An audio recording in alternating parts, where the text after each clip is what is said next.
Greetings. I want to welcome folks online, folks here to a special lunchtime conversation that's coming along with the Neustadt Prize Week being hosted by World Literature Today. My name is Alan Levinson, and I'm very honored to introduce our discussants today. Anna Badkhen, who was born in the Soviet Union and has been awarded the Guggenheim Fellowship, the Barry Lopez Visiting Writers in Ethics and Community Fellowship, the Seldin Award from Psychologists for Social Responsibility, and writing about civilians in war zones. Anna is the consulting editor at Mānoa and a contributing editor at Nautilus. She was a Tulsa Artist Fellow, served on the 2019 Neustadt Prize jury, and has been here all this week honoring Boubacar Boris Diop. And we're extremely glad that she's made some time to join us, especially in honor and in recognition of her most recent work, which I'm holding right here, Bright, Unbearable Reality, which is a series of very powerful essays, which I commend to you, and I commend her many other works as well. And I might add also that Anna has been was listed for the National Book Award in Nonfiction. Excerpts of hers appear in the current issue of Harper's. And I read earlier this week in preparation for her arrival on visiting Auschwitz and grappling with the climate of evil and injustice. And it's really quite a very powerful and quite a wonderful essay. She's a regular on many national media outlets that a lot of us listen to, including NPR. And we're just awfully glad she's made time to speak with our good friend and affiliated faculty, Professor Daniel Simon.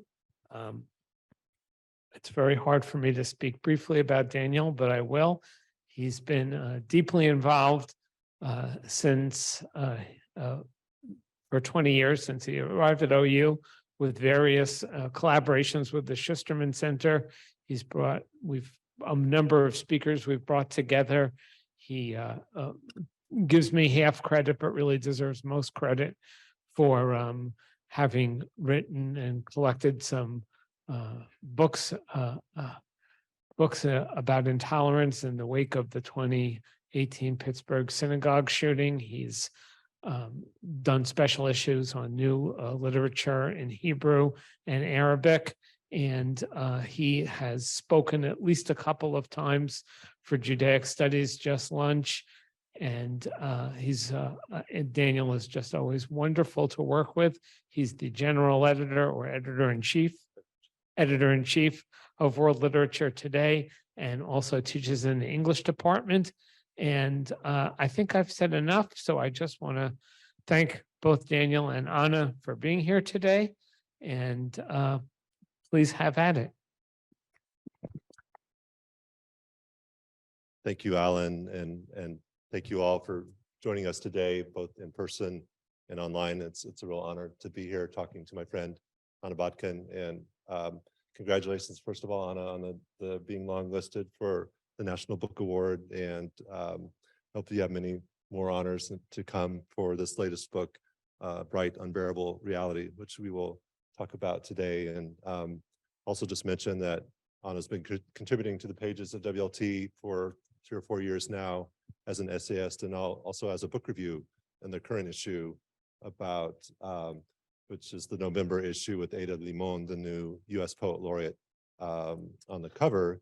And inside, Anna has done the featured review of Jamil Yan Kochai's latest book of stories, and which is also a National Book Award finalist for this year. So you can check out the latest issue of WLT online, and I'll hand that to my friend Carlos to pass around. You can take a look at that as well. So we also brought some copies of Bright, Unbearable Reality. We only had 4 left after the Neustadt Festival wrapped yesterday, so we'd be happy to have those for sale, and Anna would be, I'm sure, glad to sign them as well by the end of our time together today. We also have a few copies of her book called, is it A Walk with Abel? Walking with Abel. Walking with Abel, and Fisherman's Blues, some of her, two of her previous books. So those are available as well. And I have a signed copy of Boubacar Boris Diop's latest novel in English called Kavina, and I will give that away before the end of the day. So it's been a real pleasure having you here this week, Anna, spending time together with our Neustadt visiting writers, translators, scholars, and artists, and just thinking about your book and all the many issues that have come up over the course of the past 3 days in the context of celebrating Boris's work. And there's, I think, a lot of resonance between his work and many of the issues that you discuss in Bright Unbearable Reality. So again, welcome. Thank you so much for this very generous, multifaceted introduction. Thank you for having me. Thank you for talking with me, Daniel, my friend. Thank you for having me, Alan, and the Schusterman Center. And thank you for having me, Oklahoma University. It's a pleasure to be here today. And thanks all of you people online for joining us. Let's chat. Okay, well, I really just been delighted to read Bright Unbearable Reality a couple times now, and I was so engaged that I thought I would script some questions in advance so we could go through those and chat about them, but also have maybe kind of a free-flowing conversation as it evolves over the course of the hour. I thought we could start with a reading, and in fact, your parents are joining us. Welcome to your parents and your sister online. We hope. We hope. I'd like to ask you to read a brief excerpt from Dark Matter, which is the penultimate essay of the book and is centered in Marfa, Texas, where you were on a residency, I believe. And you write that this bright, unbearable reality of the title comes from Alice Oswald's translation of the Greek term energeia. And she translates it as when gods come to earth, not in disguise, but as themselves. And toward the end of Dark Matter, you write, why do we keep wanting to call something by another name? Why refuse to address head-on the two experiences that pinnacle our humanness, violence and astonishment? Why not behold and marvel at what is before us on its own terms, just as it is? What avarice within us makes us plow right through the miraculous or past it without pause, makes us insatiable? You try to answer that question a few pages later. Would you please read the final two sections of your essay? The last night of December brings lightning and thunder and rain to the desert, the sky disgorging the remnants of the year. Some of this rain will help refill the balsam, sod the ranch road, rinse the fences, flood the street with the sheds so it becomes impassable by bicycle. Think of the world as tunneled and pierced by water, yet at once held together by it. Think of the sea as ever present, even in the driest times and places, through the salinity of our own bodies, our blood, tears, sperm. Think of ectones, not only horizontally, but vertically as well. The ectone of cloud, the ectone of rain. Where it hits the ground, the puzzle. On the range before bedtime, as rain pelts the rooftop, I check the news. Across the ocean in Istanbul, an hour after midnight, a man dressed as Santa Claus walks into a nightclub. He is carrying an assault rifle. He kills 39 people. By the first dawn of the new year, all the stars shine in the squeegeed sky over the ranch, and the morning is pale blue and golden, and pronghorn run in wet, wilted grass. Dark matter is what scientists believe holds galaxies together, keeps them from ripping out of our universe, grants the universe the gravity to stay intact. Dark matter is invisible. It does not interact with electromagnetic force, scientists have not yet been able to detect it. It is, put simply, beyond our ken, the way the meaning and value of life and the loss of it are ultimately beyond our ken, or the cosmic consequence of despoiling civilizations, living or pre-modern, or animals extirpated by our recklessness, or animals that miraculously survive it. What is the universal gravity of what we cannot see, of what we cannot ever see again? Look, the evening desert exhales wetly into the indigo dark, and in the distance, a hint of starward motion, something ascending. Thank you. That's really just a beautiful, beautiful essay. And I've never actually been to Marfa, but if I'm correct, it's less than 100 miles from the Rio Grande, and it's the U.S.-Mexico border, that area. Right. So there is a residency in Marfa, and I was actually living in Alpine on a self-made residency. A friend rented me for cheap a line shack on her small ranch, and not a working ranch. She only had 2 horses and a bunch of cats. And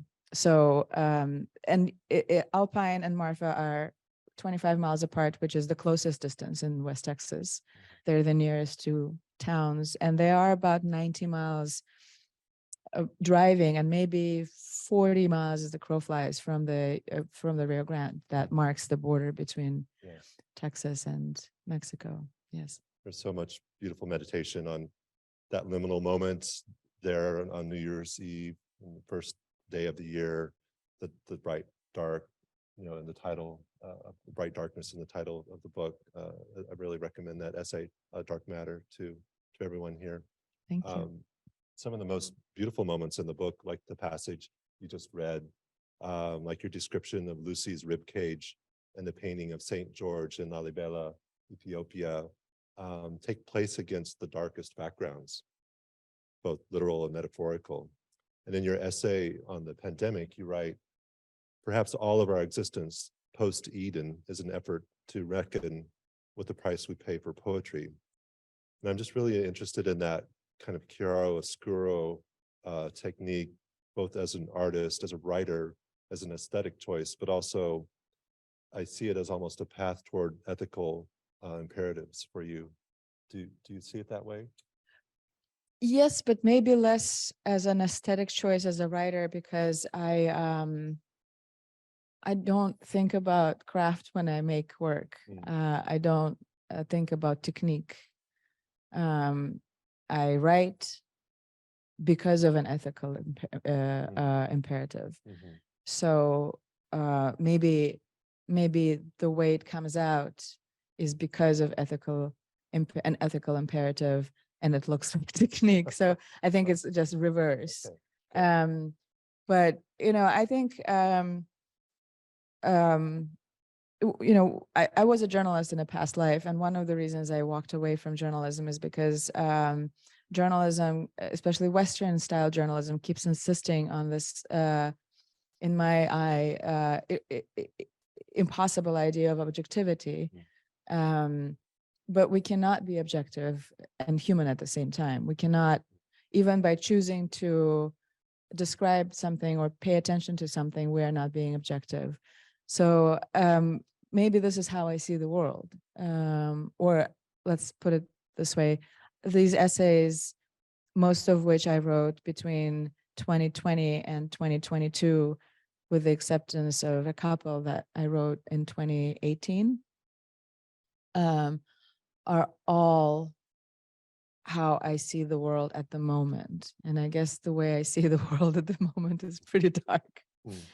Well, with moments of glory.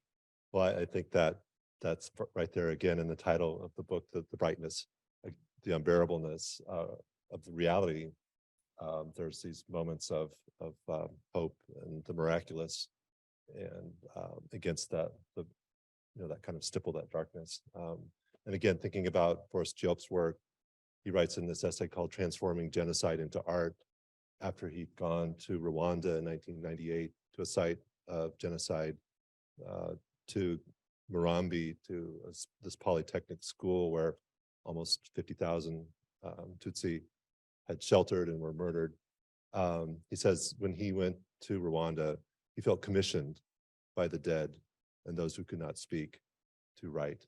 And so I think that now I see more clearly that ethical imperative also coming through your work in Oklahoma, where we were occupying Wichita and Caddo lands. We are 20 miles from the Oklahoma City bombing memorial. We are 100 miles from the site of the Tulsa Race Massacre from 1921, the murder of Terrence Crutcher.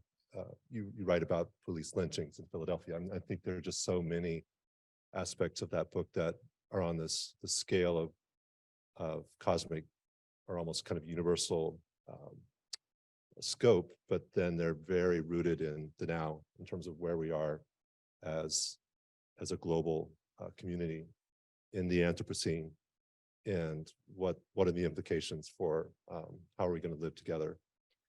I don't really, I mean, I would never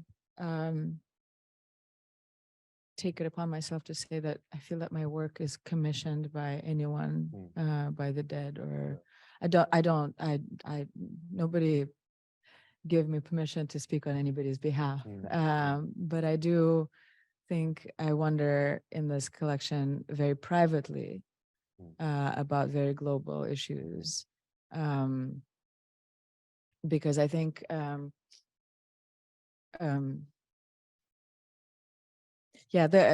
think that there's an issue of representation that I would be deeply uncomfortable with if I said I'm speaking for someone. I'm speaking for myself. Right. I am a human with a certain amount of experience in the world, a very particular kind of experience that makes me not objective in a very particular way.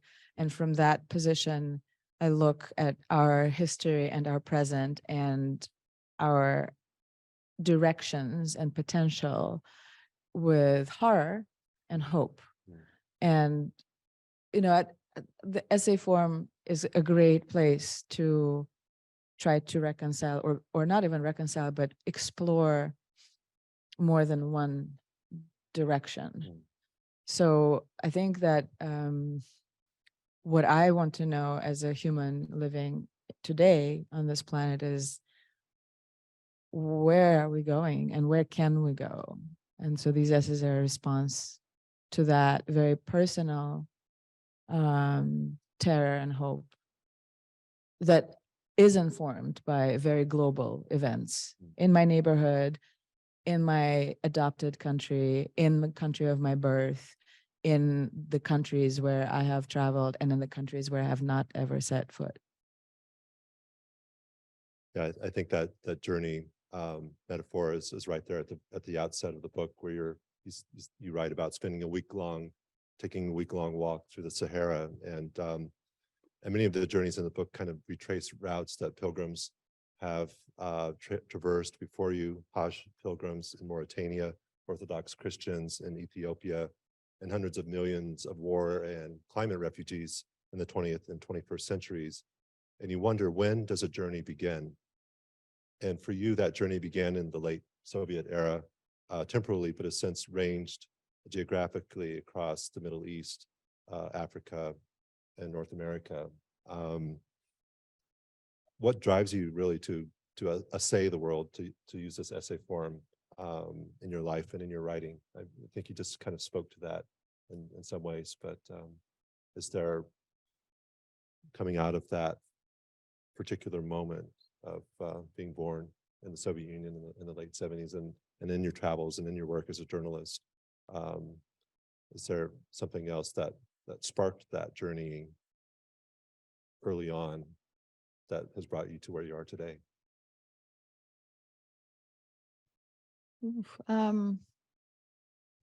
Well, I was born in the Soviet Union, so I was born behind the Iron Curtain, and was absolutely certain that I would never get to leave the country, as we were all, except for the most privileged, very certain. And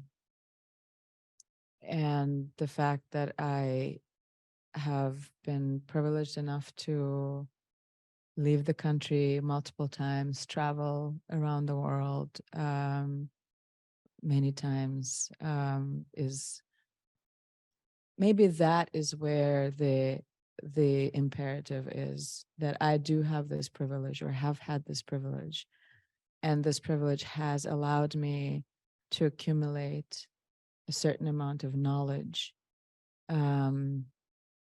And knowledge, as the elders will tell you, is not something that you keep, it's something that you take care of. So I have, through a strike of luck, and really, really just luck, fortune,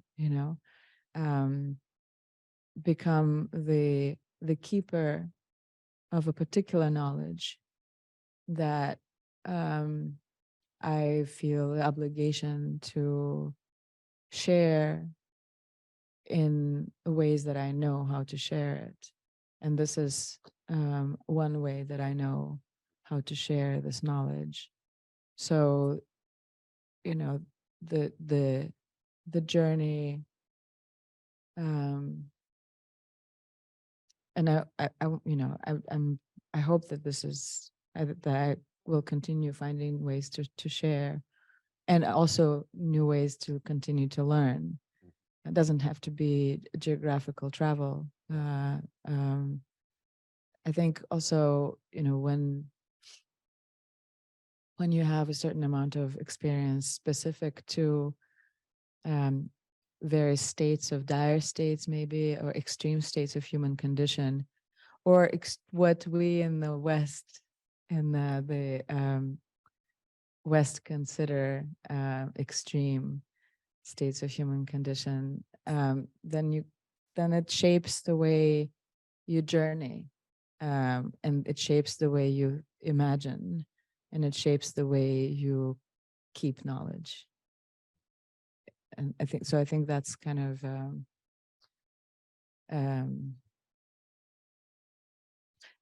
that is why I'm doing this work, because I feel obligated to share, and it's not just about sharing knowledge. It's not about just sharing knowledge as a finite thing. What this book is a book of questions. It's not a book of answers. It's a book of information, maybe, but it's definitely not a book of what to do. You are an author or editor of a wonderful collection of many essays of introduction and acceptance speeches of and by Neustadt Literary Prize recipients. And in one introduction by my compatriot Joseph Brodsky of the Polish writer Czesław Miłosz, Brodsky says that great poetry doesn't tell me how to live, it tells me for the sake of what to live. So I don't think it's mine. I don't think I have the right to tell people how to think. But I think that this collection invites people to look at questions that can be asked and ask their own questions in response to these questions. Not even answer these questions, maybe, but if they can, that's wonderful. Yeah. But contemplate what the questions are for them, and what the questions what kind of global questions they can ask that will bring us to a more equitable planet. I think I'll skip ahead to a question about the role of science in your book, and it's so deeply researched, and those questions that scientists are asking, I think, come through in a very beautiful way. And in an essay called "How to Read the Air," you write that 3 kinds of people tell us the future: prophets, scientists, and writers. Those who can interpret the writing, prophets, scholars, poets, simply make it visible to us. And so I think there's much of that in your own work, in terms of asking the questions, helping us, as Brodsky would say, think about how we might live in response to them. And one of the things that most impresses me about this collection is the range of scientific inquiry that underpins your work in geology, paleoanthropology, neuropsychology, and other disciplines that tell us as much about the past as they prophesize the future. And you note that the writer's impulse to draw connections seems irrepressible, as if our neurons force us to make sense of all things all the time. Part of your achievement in this book is that in drawing such connections, you compel readers, or encourage readers perhaps, to see the bright realities around us, making visible the beautiful and the miraculous is life-affirming. But how can we bear, in the title, the unbearableness of being? How do we bear the horrific aspects of what we see? With that deep historical vision, but also how it brings us to our current moment. Are you asking me to answer that question? It's Well, 30 words or less. You know, I keep waiting for for a real scientist to read this book and say, but we all know this. Like, what is she doing? Like, all of this is already obvious, because I have zero scientific background in my education. I have very strange educational history, or lack thereof, but I probably get overexcited about things that are probably obvious to true scientists, that I just come across it and it's shiny, and my God, I can quote it in my book. So I don't know how we bear. I know that I'm learning. And also, you know, as a person who lives with chronic depression, apart from the world that I occupy, but very much also as a part of the world that I occupy, right? I have to learn constantly what to hold on to and how to hold on to it, because if I'm interested in survival. So in a way, this book is just I just transpose that onto a global kind of map and say, what do we hold on to and how do we hold on to it? You know, and this is why I look a lot at art. For me, art is important. For me, you know, beauty is important. And I try to see beauty in as many aspects of my daily as I can. I remember many years ago, I had a very, very difficult bout of depression, and my dad, who's a psychotherapist, but obviously not mine, he said, what else is going on? And that has been a beautiful guide for me. And I'm not just saying because I think my dad might be listening, but I think it is a beautiful guide. You know, yes, the world is are putting the world under direct threat by us, and what else is going on. So I think a lot about human history, and very deep human history. You mentioned paleoanthropology. So we have been on this planet in more or less this form for the last 250,000 years. We have survived a drought that lasted 75,000 years and killed 90% of us. We have survived tremendous plagues. We have survived mass violence. And yet, here we are, the descendants of those people 250,000 years ago. Why didn't we all just at one point walk off a cliff together? Because there was always something that we found individually or as a collective, or both individually and as a collective, to hope for. I think there's, at least in a couple places in the book, where you write about going to the Afar Triangle in the Rift Valley in Ethiopia, you know, the cradle of humanity, and seeing that hope there of migrants who are standing on the side of the highway seeking out a better life, but also in the bones of Lucy, and fake bones of Lucy, by the way. Fake bones. Yeah, the Oh, bones that are on oh, display are not. No, reproductions, yeah, okay. they're very beautiful reproductions of. Yeah. They're not gonna put bones of Lucy on actual display. But yeah, so, but I think that's and that's at the start of the pandemic when you're in Ethiopia and you almost, they're shutting down the country. The world was kind of going into this unknown moment. And that kind of leads to my next question in terms of writing this book during the pandemic. Also in this essay called How to Read the Air, you write about your namesake ancestors, the poet jesters known as Badkhenim.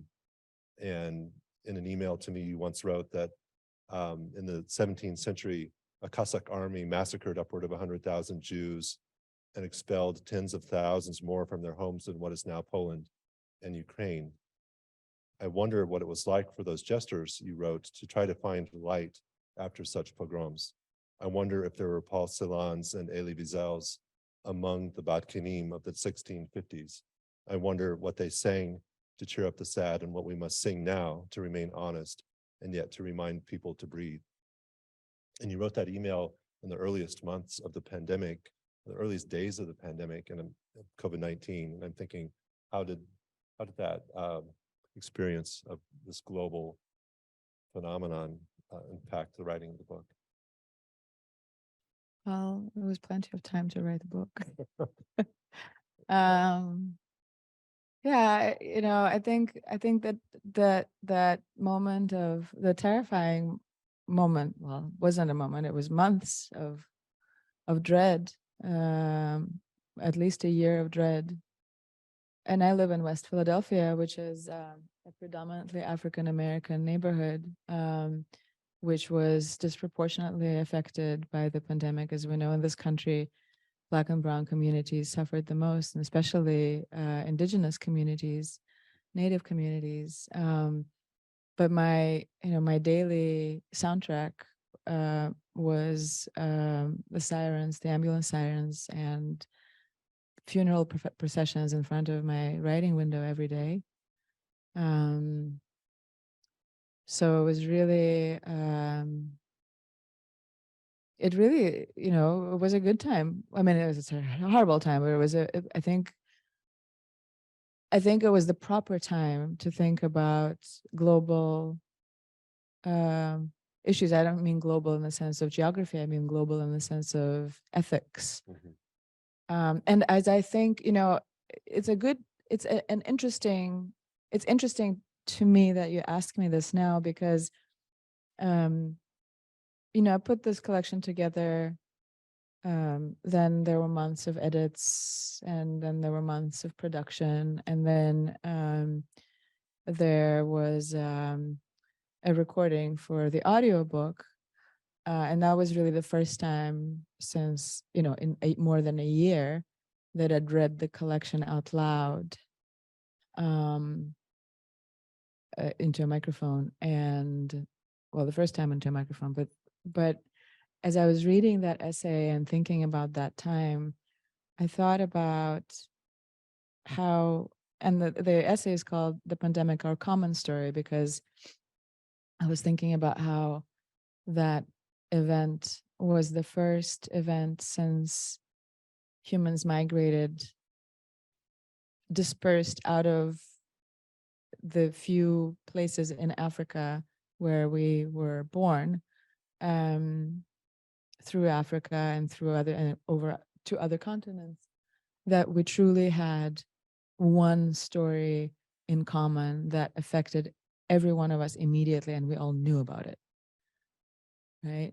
Because all the major world events since then, the Black Plague, the transatlantic slave trade, the bombing of Hiroshima, the Holocaust, did not affect everybody on the planet immediately with their knowledge, right? It affected everybody on the planet immediately, but not with the knowledge of everyone. Mm-hmm. And in retrospect, as I was reading this out loud, I was thinking, we had this amazing opportunity, macabre, terrible, dreadful opportunity, but amazing opportunity to redream how we do the world, how we be human, how we be with one another, and we blew it. And that, so there was one way in which I was writing it, but then reading it today fills me with great sadness, actually, and a sense of great failure. As you know, the Ethiopian government is starving people in Tigray, as Putin is rattling his nukes and destroying Ukraine, and you know, and. Yeah. Is the book on Audible now? Is it? Yes, it out? is. It's Yes, available. it's out. Yeah. Okay. I think we might actually just end with the reading, if you don't Sure. mind. And since we have, I do interesting- have a question, Daniel, from somebody on Zoom, if that's okay. Yeah, I thought we could wrap up with the reading and then Okay, and then entertain we'll some do that questions, after. Trice. So All right. I'd be happy to have you shout out that question. All right, that here works. as soon as Anna is finished. And this is from your essay called Landscape with Icarus. And in that really remarkable lyric essay, which is my favorite of the book, you write about 2 black and white photos taken of you at your grandmother's dacha in the 1970s or the 1980s.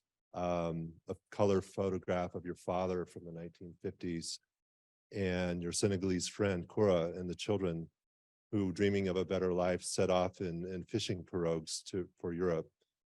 And in my own reading of it, this sense that every parent, like Daedalus, fears that their hope for their children is just made out of wax, holding their wings together. So could you read the last 2 paragraphs of Landscape with Icarus for us? Yeah, with pleasure. Thank you. And yeah, and if you like my voice, which is less suffering from the cold on the audible tapes, then you can have me read the entire thing to you. Koura's daughter grows tall. Her son starts elementary school. On late afternoons, Koura drinks sweet tea on the stoop below the clothesline, watches the kids flit about with their friends in gilded sunlight, watches beads of sweat and sand and fish scales pinion their shoulders. If you look northwest from the stoop, you can see at the end of Koura's alley the main road where Joel's Margarettes dance on City Day. One day, if that is what she wants, Koura's daughter will dance with them. If you look southeast, the Asphodel Sea. In late summer, after the rainy season, young children dredge the shallows with mosquito nets for shrimp. The hunt is a game. The kids squeal and spray one another with salt water and laugh and rip their gym shorts and laugh more. And after they have sold their catch to their aunties and neighbors from recycled plastic mayonnaise buckets, they load up on hibiscus slushies and beignets, and they soar up the road in broad, skin-kneed ranks with the utmost abandon of those abrim with future. Thank you. Thank you. Really, that's just a lovely essay. I hope you all take the opportunity to read it and check out the book as a whole. I think it's just phenomenal. So really, let's start with the question from the Zoom chat. Trice, if you'd like to pose that. Yeah, Rob, would you like to vocalize your question? If you speak into the Zoom call, we should all be able to hear you here. Okay. Yes, can you hear me now? Yeah. Yes. Oh, okay. Well, I'm sure this is the dialogue, perhaps, instead of a question. But here we are with questions. I am curious and interested about how your chronic depression, I think that's the way you put it, informs how you compose your work, your art. Your thoughts, your best thinking about that at the moment. It hasn't really interfered for the most time with my work, but it probably makes me a sadder person than many. Yeah, I don't. I mean, it makes me who I am. It's part of what makes me who I am. So when I speak about my lack of objectivity, that is part of my lack of objectivity. each of us has ways in which we see the world that is unique to each of us. And that is informed by everything about us, including our health condition. I am a very highly functional depressive. So, I'm thank God so far with the exception of one terrible month in my life, I have been able to work through it or with it, alongside with it. Yeah, thanks for asking. Thank you very much for that. Thank you, Rob. Any other questions from Zoom, Trice, at this point? If you'd like to, Marilyn, if you'd like to speak your question, they will be able to hear you.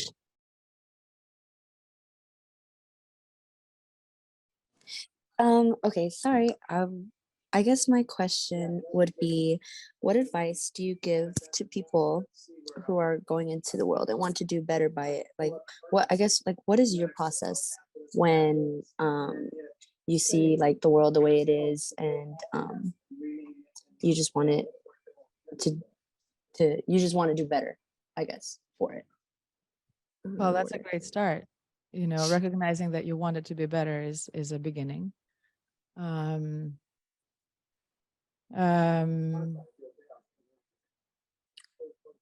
Everybody probably has their own ways in which we contribute to the world.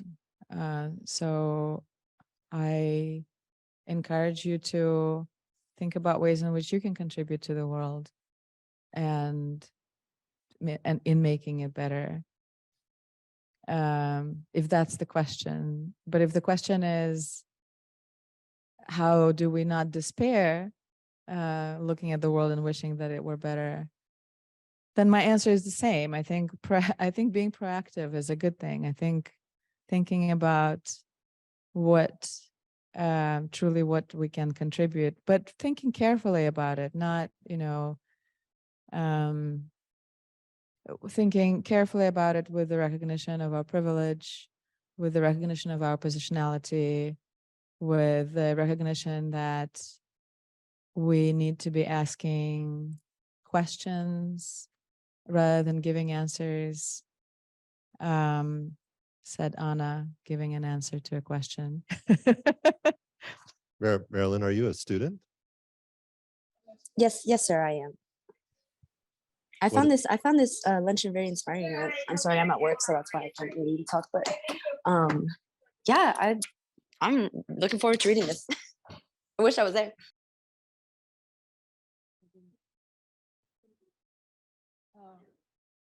But how do you see being a student putting you in a position to change the world, looking ahead to the future?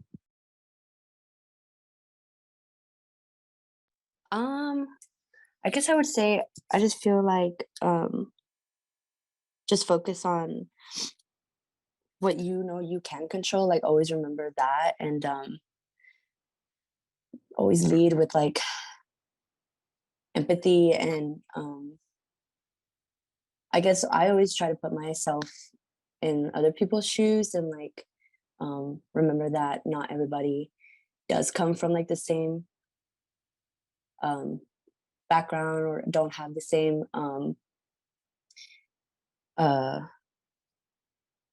resources and like privilege that I maybe have had. So I guess that's like a good way to start. Yeah, I think before we start putting ourselves in other people's shoes, we need to recognize our shoes first. I think we have to be very acutely aware of our own shoes and what we have. I also think, are you a student? I assume from your accent that you're in the United States. So if that is correct, I hope you vote. Yes, I am definitely looking forward. So I'm from Texas, but I got like I don't know what that form is. It's like the absentee ballot. An absentee ballot. Yes, I'm Make sure definitely you fill that voting. out and put that in the mail before deadline.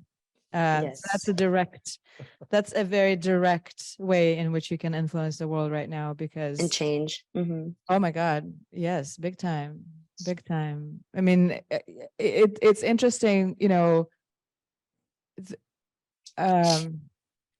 the world is so globalized that nothing that happens in one place does not reverberate across the planet. And, now we're looking at a threat to reproductive rights, not just in this country, but the way reproductive rights will play out in this country is going to directly affect the ways reproductive rights will be affected on other continents, including in parts of Africa, where a lot of programs that help women make choices about their bodies are sponsored by the United States and organizations that are based here that that may lose their legal right.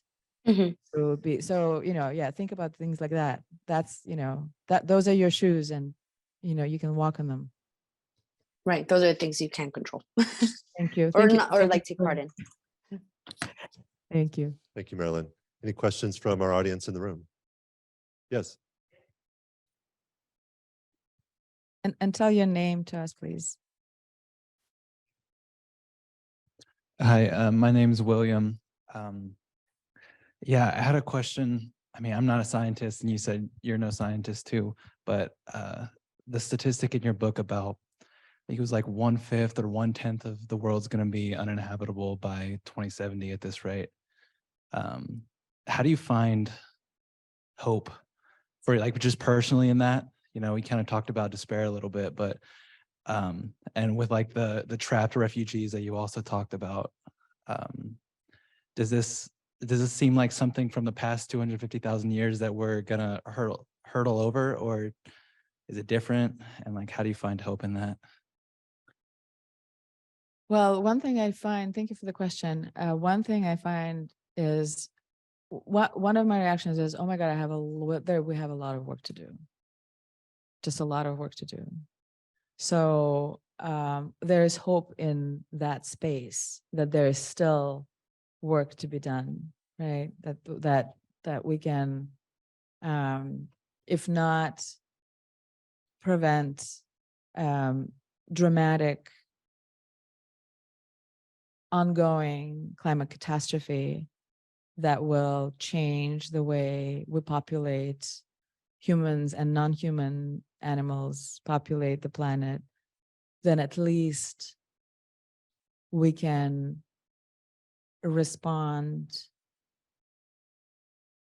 to the knowledge, right, of that change. And I think one response is, and I know it can be extremely overwhelming, but I think one response that is a very hope-giving response, I think, to me at least it is community. I think that it's not the same as stepping in other people's shoes. It's building community,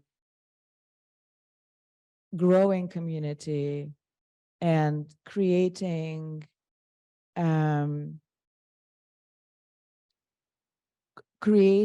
hope within our community, creating hope on the very basic level, right? On creating hope for our family, creating hope for our friends.